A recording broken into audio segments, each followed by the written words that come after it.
Welcome. This lesson is for 5th semester students. The lesson is from Physiology and Biochemistry paper. The topic is enzymes. Through this lesson, the learners will be able to understand the meaning and definition of enzyme, mode of action of enzymes, enzyme nomenclature and classification, specificity of enzymes, and factors influencing the enzyme activity, enzyme inhibition, and enzyme regulation. Living organisms depend on environment for their energy. Plants obtain solar energy from the sun and prepare their food. Animals consume the food prepared synthesized by the plants.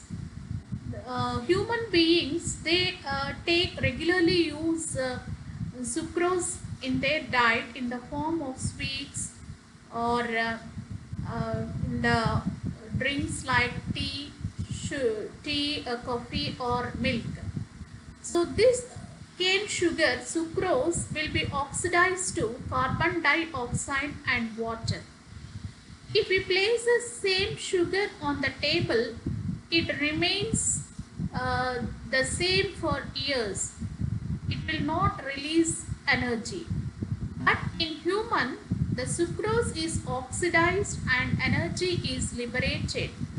And this energy is utilized in performing various metabolic activities during daily life.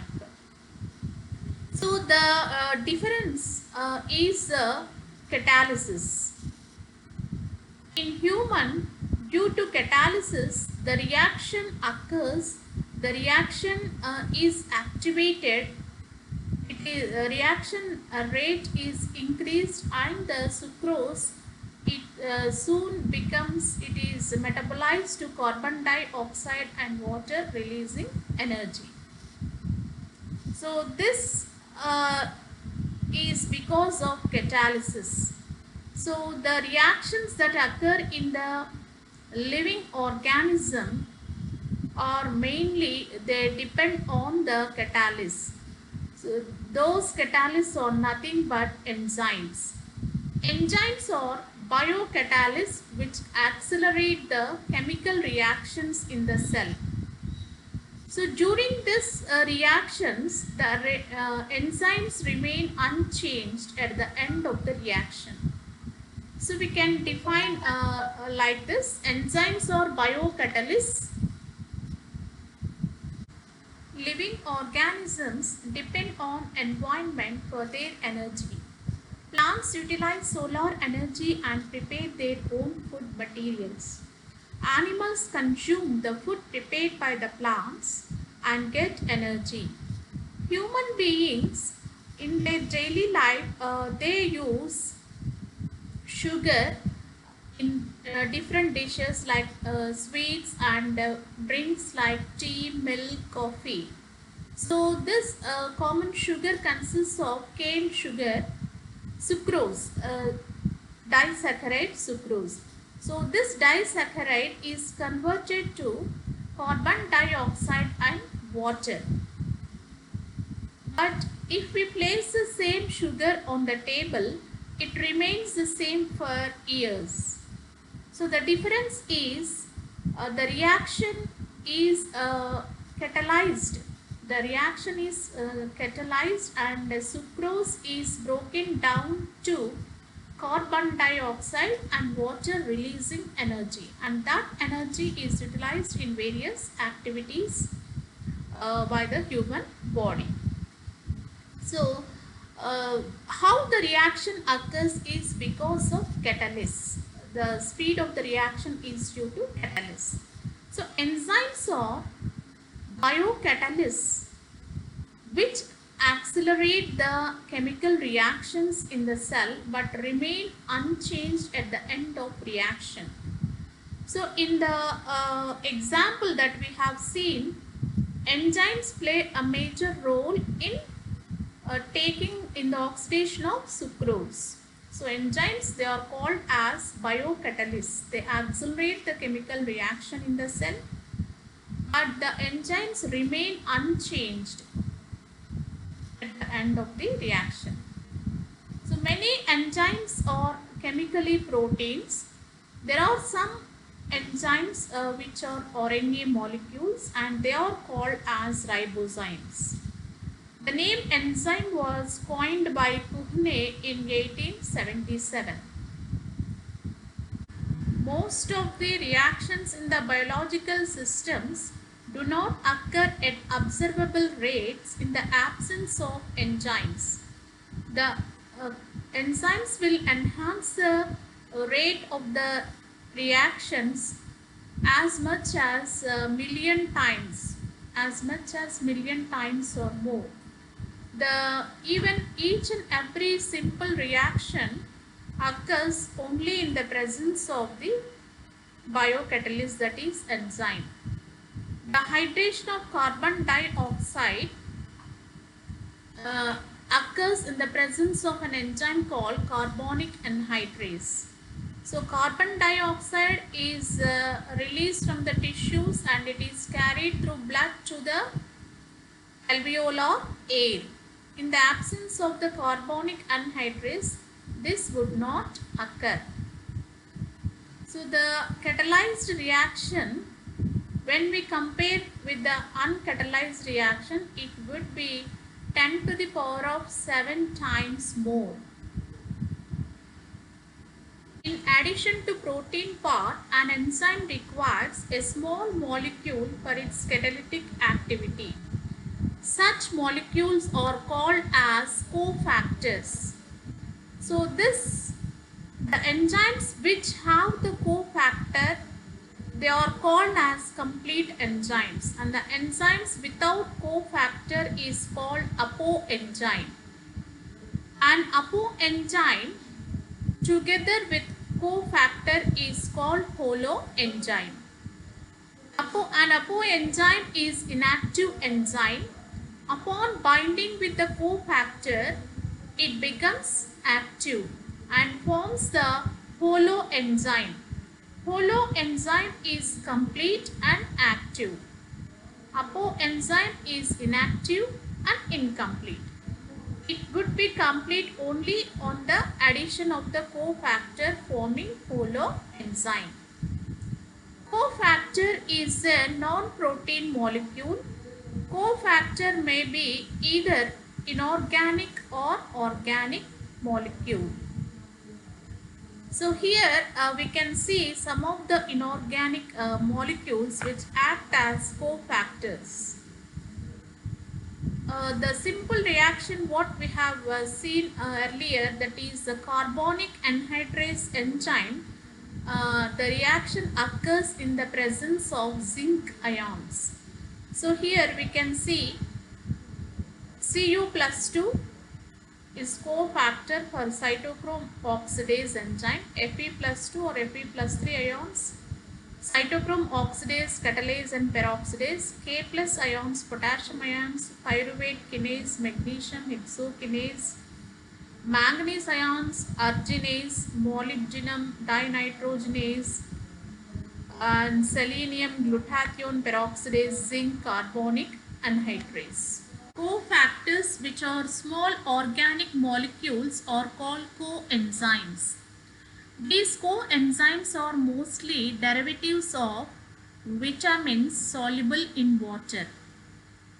For example, the enzyme glycogen phosphorylase, for this enzyme, pyridoxal phosphate is a coenzyme. Pyridoxal phosphate is a derivative of pyridoxine vitamin. So here we can see biotin for pyruvate carboxylase, and then sometimes these coenzymes they bind to the enzymes either tightly or loosely. If they are tightly bound to the enzyme, they are called as prosthetic groups. For example, in succinic dehydrogenase enzyme,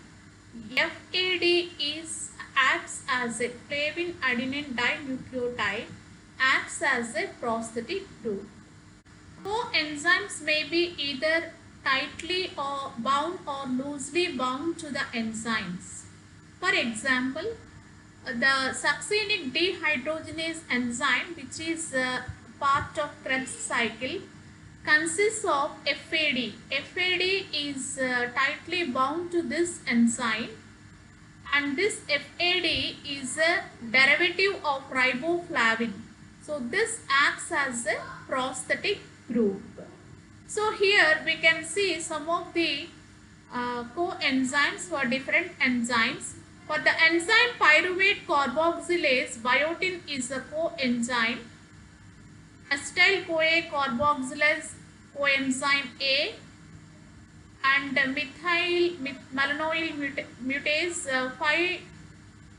5-deoxyadenosyl cobalamin, derivative of B12 cyanocobalamin. So here we can see thiamine pyrophosphate coenzyme. It is a derivative of thiamine vitamin. So these are mostly the coenzymes or derivatives of vitamins which are soluble in water. In an enzyme catalyzed reaction, the starting substance is called as substrates. This substrate molecule binds to the enzyme in a specific pocket-like structure. That pocket is called as active site. When the enzyme binds to the substrate, then it forms enzyme substrate complex, and later this complex it is broken down to enzyme and products. So here we can see that this is the enzyme, and this enzyme has a active site. So this active site is formed by the folding of the polypeptide chain, and this substrate molecules binds with the active site. So thus enzyme substrate complex is formed. So here the substrate, the energy in the substrate is raised to a transition state, and then the enzyme as well as the products are separated. These are the products and this is the enzyme. These are separated. So thus the enzyme acts. Here we can see an enzyme called alcohol dehydrogenase, and here is the substrate. Alcohol is the substrate. So this alcohol, it reacts with the enzyme. Alcohol goes and binds to the active site. This is the active site present in the alcohol dehydrogenase enzyme, and this enzyme is an apoenzyme, alcoholic dehydrogenase. It is inactive, and whenever the coenzyme NAD binds to it, that becomes active enzyme, that is the holo enzyme. So now here in this particular picture, we can see that the enzyme and substrate complex, this is the enzyme substrate complex, and later these are broken down into products, and the enzyme is released from the substrate. Substrate is broken down into products. A catalyst is a molecule that increases the speed of a reaction. In industries and most laboratories, the reactions do not occur spontaneously. High temperatures, high pressures, extremes of pH, and large amount of reactant concentrations are applied in order to get the products. If these conditions are not applied, a very little amount of products would be formed.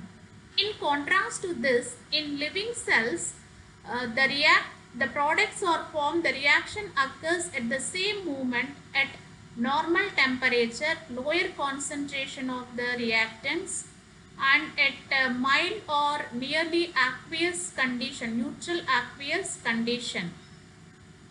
As molecules react, they become unstable and high energy intermediates are formed, but they are only just for a moment. The products are formed immediately. As the molecules react, they become unstable and high energy intermediates are formed, but these are only just for a moment. They are in transition state because the products are formed immediately.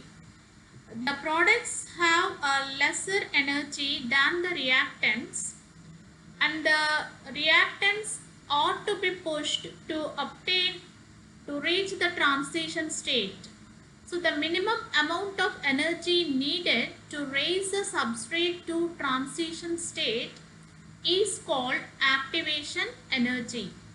So enzymes act by lowering the activation energy, that is, they lower the amount of energy that is required to activate, to push the substrate to transition state.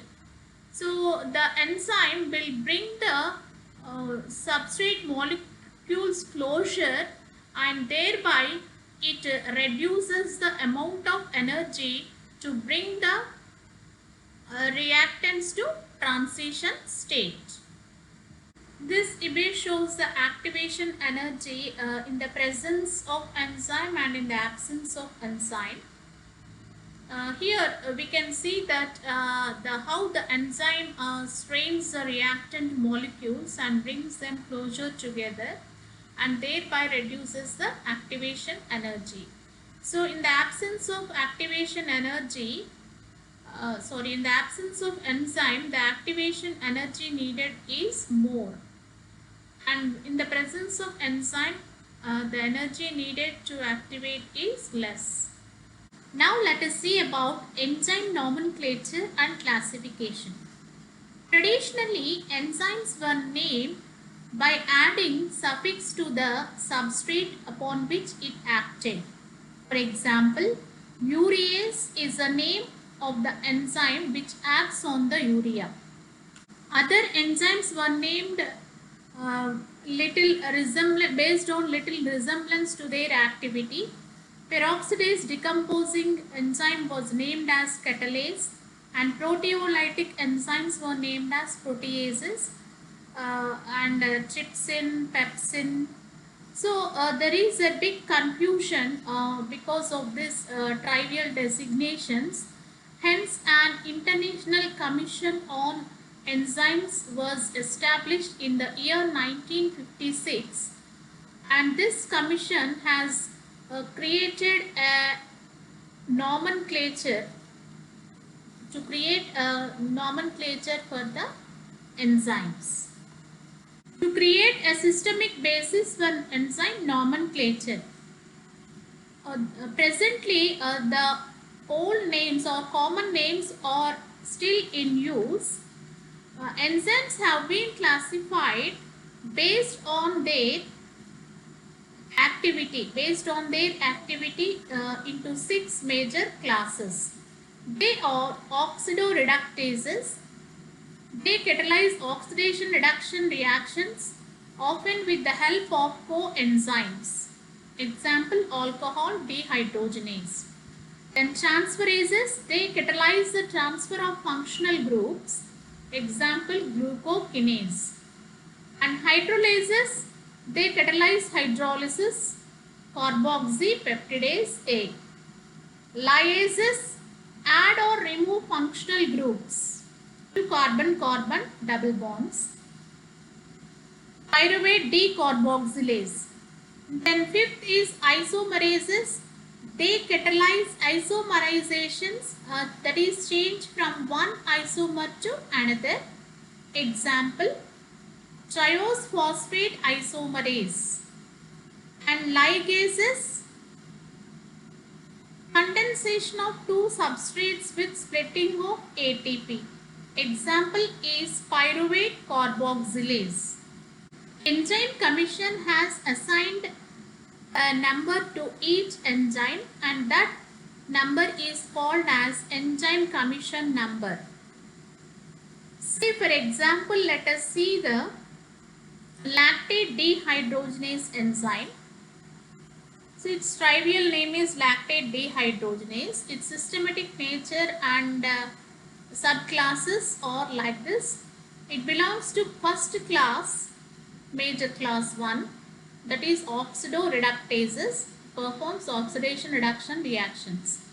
And 1.1 subclass, this subclass acts on CH and OH, they are OH group of donors.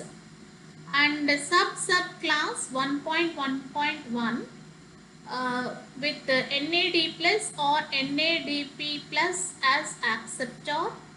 1.1.1.27. So here this lactate is a substrate. So this 27, it denotes a lactate. And the systemic name is lactate NAD plus oxidoreductase. Lactate. So substrate is there, then the acceptor and oxidoreductase. So the trivial name of lactate is the lactate dehydrogenase, and its systemic name is lactate NAD plus oxidoreductase. Now let us see about specificity of enzymes. Enzymes are highly specific in their action. They catalyze only one type of reaction or only a small group of very similar reactions. Some enzymes catalyze only one reaction, and some others will act on a particular type of bond or particular functional group. Generally, there are 4 types of specificity. First is the absolute specificity. In this, an enzyme acts enzyme will act or it will exhibit only one type of reaction. Group specificity is that where an enzyme will act on the molecule which is related to some functional groups, such as some specific functional groups such as phosphate, methyl group. And linkage specificity is that where the enzyme acts only on a particular bond regardless of the other molecular structure. In stereochemical specificity, the enzyme acts on a particular steric or particular optical isomer. Now let us see about the lock and key model of catalysis. This lock and key model of catalysis was proposed by Emil Fischer. So here the substrate molecule acts as a key and the active site in the enzyme as the lock. So the substrate fits into the active site. The substrate and the active site are exact matches for each other, similar to the puzzle pieces fitted which will fit together. That means this active site of the enzyme recognizes only a single substrate which is a precise match for it. Once the exact counterpart is recognized and is bound to the active site, the reaction starts. The reaction will occur. Next is the induced fit model of catalysis. This theory was proposed by Koshland. This theory is the most acceptable theory than the lock and key theory. So according to this theory, the substrate as well as the enzyme or active site of the enzyme are not exact matches for each other. but the substrate will bring a small change in the shape of the enzyme. This is similar to placing our hand into a glove. While placing a glove into on our hand, then it becomes difficult for the first finger. But once the initial step is completed, the glove easily slides on because uh, it is adjusted to your hand. So here we can see that this is a glucose molecule, this is a substrate, and this enzyme is a hexokinase enzyme. This image is a computer generated molecular model. So here by the binding of the glucose to the active site of the hexokinase, this brings certain change in the small change in the shape of the active site. So then only the reaction starts. So this is the induced Pitt model of catalysis. Now let us see about the factors influencing the enzyme activity. Enzyme activity is the number of moles of substrate converted to products per unit time. Enzyme activity is influenced by several factors. The factors include substrate concentration, enzyme concentration, temperature, pH, and presence of inhibitors or activators. Now let us see about the effect of substrate on enzyme activity. So say for example in a reaction, in the absence of enzyme, that is uncatalyzed reaction, as the concentration of the substrate increases, the rate of the reaction also increases. As the concentration of the substrate increases, the rate of the reaction also increases. The higher is the concentration of the substrate, the higher is the rate of reaction. So on the y-axis we are taking the reaction rate and concentration of the substrate on the x-axis. When there is no enzyme, the reaction rate increases steadily as substrate concentration increases. And in the presence of the enzyme, when we add enzyme, the rate of the reaction increases with the concentration of the substrate. Initially this will be there, but after certain period the plot will be leveled here. So after reaching a certain maximum rate will be attained and no further increase the rate of reaction occurs. That is, this is the maximum rate. At the maximum, as you can see here, an enzyme speeds up the reaction. At the maximum reaction rate, all the enzyme molecules are occupied with substrate molecules. So enzyme molecules are lower than the substrate molecules. When say for example, if 10 enzyme molecules are there and only 15 substrate molecules are there, all the 10 substrate molecules will bind with the 10 enzyme molecules and the remaining 5 will be left over without any binding to the enzyme. When all the enzyme molecules bind with the substrate, then the reaction rate will be maximum. After that, even though the substrate molecules are there, there are no free enzymes and the reaction will not increase.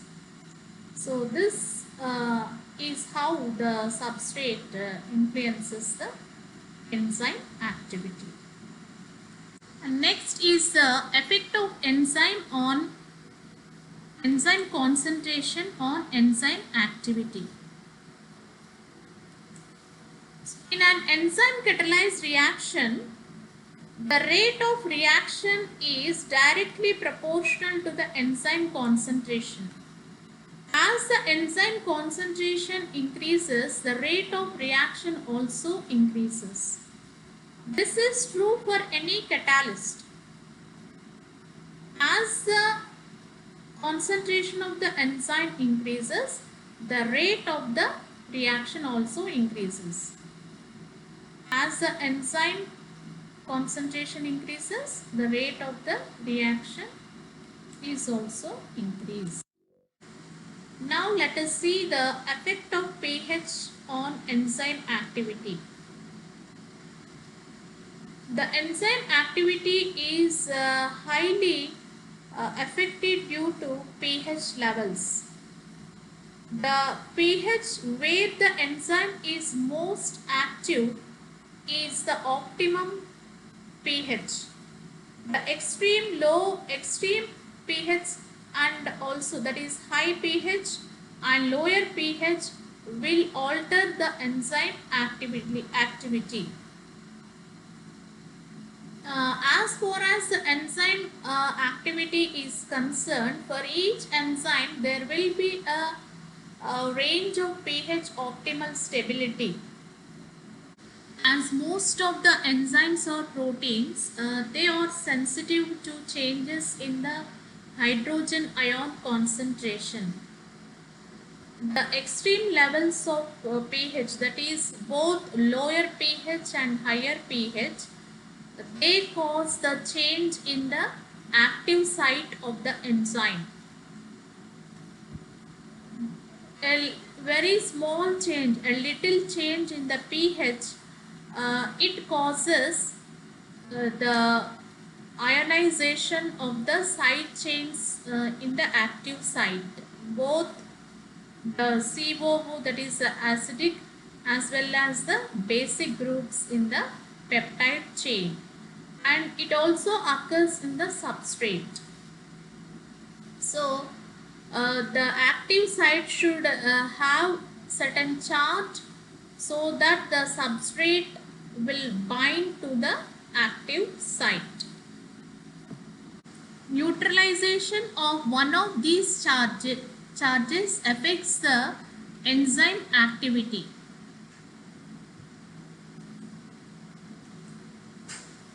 An enzyme exhibits its maximum activity at a narrow range of pH, in which the enzyme exists in a proper charged form. The median of this narrow range is called the optimum pH of that enzyme. The gastric juice has pH 1.5 to 2, but all other body fluids have fluid pH ranges between 6 to 8. Now let us see the effect of temperature on enzyme activity. Like most of the chemical reactions, where the rate of reaction increases with increase in temperature, the enzyme catalyzed in an enzyme catalyzed reaction also, there will be increase in the enzyme activity with increasing temperature. There is a general rule that for every 10 degrees centigrade rise in temperature, the reaction rate doubles. So this is also applicable for enzymatic reactions, but only to a certain extent.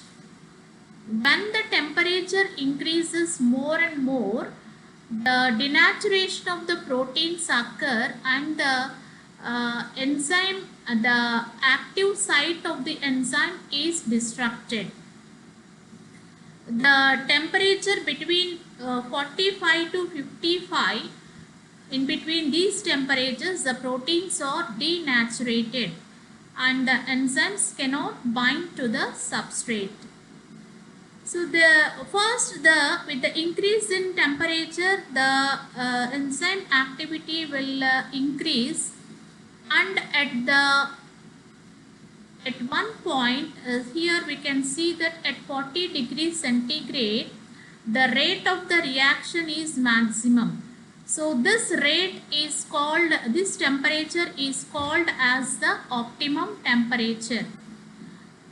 Beyond this 40 degrees centigrade, the rate of the reaction falls abruptly due to the denaturation of the proteins present in the enzyme. Mostly the enzymes are unstable in high temperatures beyond 40 degrees centigrade. Certain substances present within the cell and the substances which come out of the cell, they alter the rate of reaction. Such substances are called as inhibitors. Enzyme inhibition is of two types. One is competitive inhibition and non-competitive inhibition. In competitive inhibition, the best example for this can be taken as succinate dehydrogenase enzyme. First, let us see. This is a competitive inhibitor. So this competitive inhibitor, it has the structure similar to that of the substrate.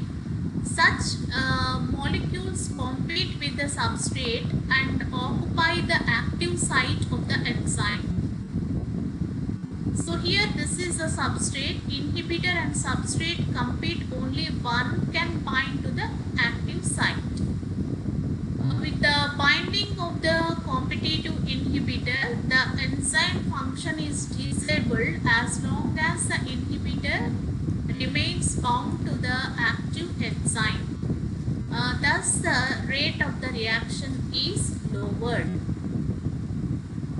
And we can see here one example, that is a succinate. Succinic acid is the substrate. This is seen in the Krebs cycle. And the competitive inhibitor for this succinate is the oxaloacetate.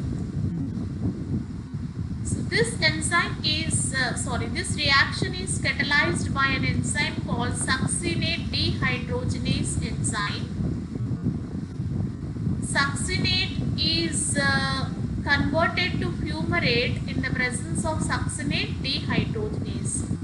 But when succinate dehydrogenase is subjected to competitive inhibition by oxaloacetate, which resembles in structure to the succinate, then succinate cannot bind to the active site. The conversion of the succinate to fumarate does not occur. This type of inhibition is called as competitive inhibition. So when the oxaloacetate binds to the active site of the succinate dehydrogenase enzyme, so there is no place for the succinate to bind. Hence, it cannot bind and the reaction rate is altered. Reaction rate is lowered. Competitive inhibitors are commonly used in the production of the pharmaceuticals. The pharmaceutical drug methotrexate is a chemotherapy drug to treat the cancer. It resembles in structure to the coenzyme folate, which binds to the enzyme dihydrofolate reductase. Due to the binding of methotrexate to the dihydrofolate reductase, the dihydrofolate reductase enzyme, it becomes inactive, and inactive and it cannot synthesis DNA and RNA. The function of the dihydrofolate reductase, it takes part in the synthesis of DNA and RNA. Due to the bonding of methotrexate, it cannot take part in DNA and RNA synthesis. Thus, the cancer cells cannot divide and grow.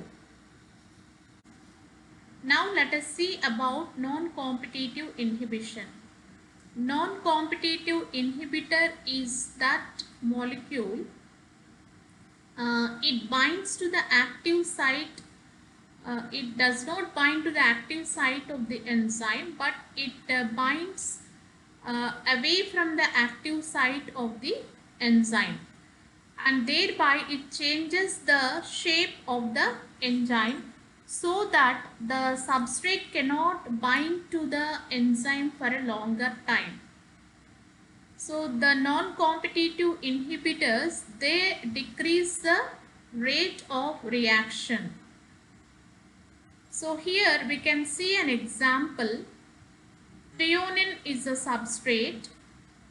The reaction is catalyzed by threonine dehydratase, and the product formed is alpha ketobutyrate. So isoleucine is a non-competitive inhibitor of the threonine. When isoleucine binds to the threonine dehydratase, it binds not to the active site, but it's somewhere on the enzyme away from the active site. Threonine can bind, it binds away from the active site, this isoleucine non-competitive inhibitor, and it changes the shape of the enzyme. Even though if threonine binds to the active site, it cannot stay for a longer period, and the rate of the reaction will be reduced. So another example of non-competitive inhibition, mercury is a poisonous compound rather than a therapeutic agent. This mercury binds to the sulfhydryl groups present in the side chains of the amino acid cysteine. When mercury binds to these sulfhydryl groups, then the enzyme becomes inactive. Sulfhydryl groups take part in the catalytic activity, but due to the binding of mercury, they cannot react with the substrate, as active site will be changed and substrate cannot bind to the enzyme. So this is also another example for non-competitive inhibition. The competitive inhibitors as well as non-competitive inhibitors, both when they are unbound, they show their activity in reverse. Their activities are reversible. Now let us see about enzyme regulation. There are certain enzymes called regulatory enzymes. These enzymes show effect on other enzymes. Such enzymes are called regulatory enzymes. The regulatory enzymes activity is increased or decreased in response to certain biomolecules. If the regulatory molecules activity alters, then the whole metabolic pathway, there will be alteration in the whole metabolic pathway. Allosteric enzymes function through non-covalent binding of reversible non-covalent binding of regulatory molecules called allosteric modulators or allosteric effectors. Allosteric enzymes will have two units. Active sites will have two units. One is a catalytic subunit and the other is a regulatory subunit. The substrate binds to the catalytic subunit, whereas the modulator binds to the regulatory subunit. The modulators may be activators or inhibitors. If the activator binds to the regulatory subunit, the rate of the reaction increases. But when the inhibitor binds to the regulatory unit, the rate of reaction decreases. On dissociation of the modulator from the regulatory subunit, the enzyme reverts to its inactive form. So here in this diagram, substrate, the active form, this is the active form. So product formation has occurred, but here that is here the activator, modulator activator has bind with the substrate, so product formation has occurred, whereas here allosteric inhibitor has bind to the regulatory subunit, so product formation does not occur. So product formation has not occurred. Now feedback inhibition. In multi-enzyme systems, the regulatory enzymes are specifically inhibited by the concentration of the end product. When the concentration of the end product increases more than the cell requirement, the regulatory enzyme activity is decreased, and thereby the subsequent enzymes operate at a reduced rate, so that the